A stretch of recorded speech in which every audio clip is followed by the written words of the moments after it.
Hey everybody, it's Charlie here with the Charlie Wills team. Welcome back to our channel.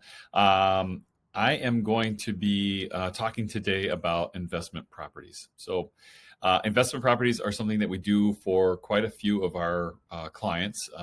Typically what happens is that people get into working with us, whether it's to buy something, sell something, help them match up to a builder, all the good things.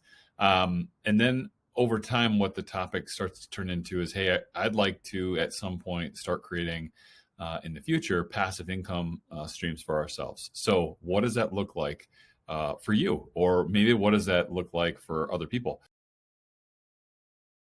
For your first time buyers, if you're a first time buyer listening to this, there's lots of advantages to getting into investment properties right away before you start having kids. Because, and I'll say the big because, is if you can get in on your first time home buyer properties, you can get a lot of benefits right now, especially in the in the mortgage and rate programs. So I'll explain this. So a lot of WIDA, FHA, VA, if you're a veteran, there's programs out there right now that you can get into properties for as little as 3.5% down, no PMI, meaning no private mortgage insurance, which is massive as a first-time buyer, right? It'd be probably 150 to 200 bucks a month on top of your current payment. What's nice about this is that you can go buy a duplex for 3.5% down. So let's say you buy a $500,000 duplex, 3.5% down, you're talking $18,000. Let's say 20,000 for the minimum, right? Your $20,000 down is all you have to have in order to have a duplex, right? A $500,000 duplex. It's probably a 2,000 square foot duplex on each side. They're probably renting between $2,500 and $2,700 a month, especially here in Madison.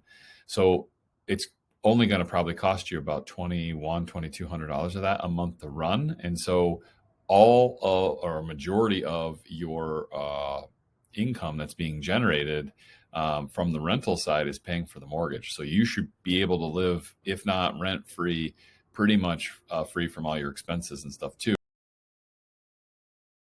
That sometimes when we work with people, they're an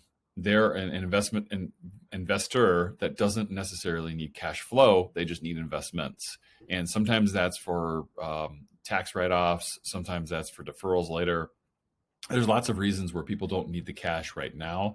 They just want a good building and they want it to be managed to like grow rents over time so that by the time they do look to take it over and maybe have it paid off in 10 to 15 years, then that thing is really producing really nice income for them when they maybe are looking to retire, or maybe it's time to wind down at work a little bit.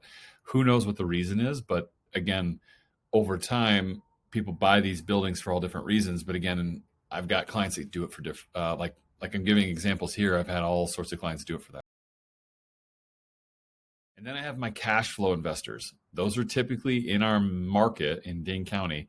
Those are harder properties to find. But what I like to do in those cash flow situations is find buildings that need value add, meaning if you get into the building and you would make improvements to that building, your rents then increase, which then give you the opportunity to make the upside to that rent versus if you bought the building as it was and left it as it was, you'd have lower rents and probably a negative cash flow. So anyways, lots of ways to go through this, and I don't want to make these videos too long. But again, when people ask us and get into this and say, well, where do I start? I really want to know what their plans are. Like, who are they? What are you hoping to do with these in the long run, right? When you're doing investment properties, these are 10, 15, 20 year down the road activities. And so what is the long-term play? Another thing we hear a lot of when we get into investment properties is, man, I want to do it, but I'm just not sure.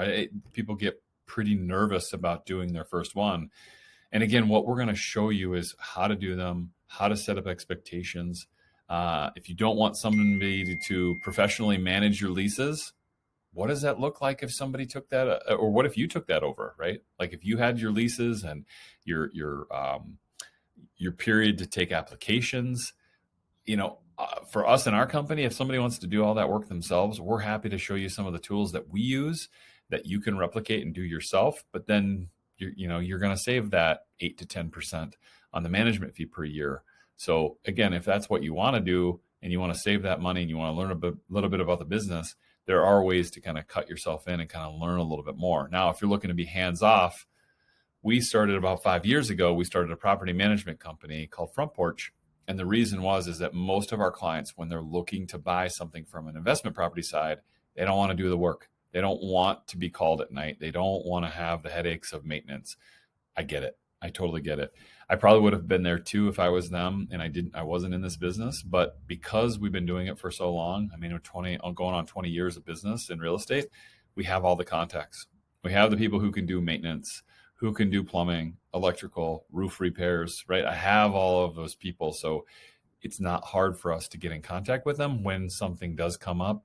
And most things aren't emergencies. So it's very easy to, build the relationship with the client and let them know that you're on top of things and that you'll be looking into things more. So anyways, lots of other details to think about.